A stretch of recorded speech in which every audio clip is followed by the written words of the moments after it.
গভীর রাতে কবরস্থানে শুয়ে থাকা মানুষগুলোর কথা একটু চিন্তা করি আমরা।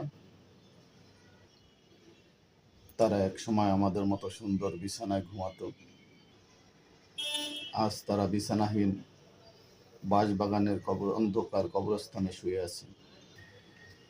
একা ঘুমাতে ভয় পাওয়া মানুষটাও আজ একা অন্ধকার কবরস্থানে শুয়ে আছে। একদিন আপনাকে আমাকে ওই অন্ধকার কবরের স্থানের বাঁশবাগানে শুয়ে থাকতে হবে। ভাবতেই কান্নায় চোখ ভিজে যায়। কিভাবে থাকবো অন্ধকার কবরে একা, যেখানে বাতি নেই, সাথী নেই।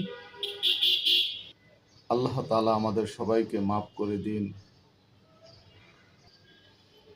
হে আল্লাহ, মৃত্যুর পর আমাদের সকলকে আপনি জান্নাতুল ফেরদাউসের মেহমান হিসেবে কবুল ও মঞ্জুর করে নিন।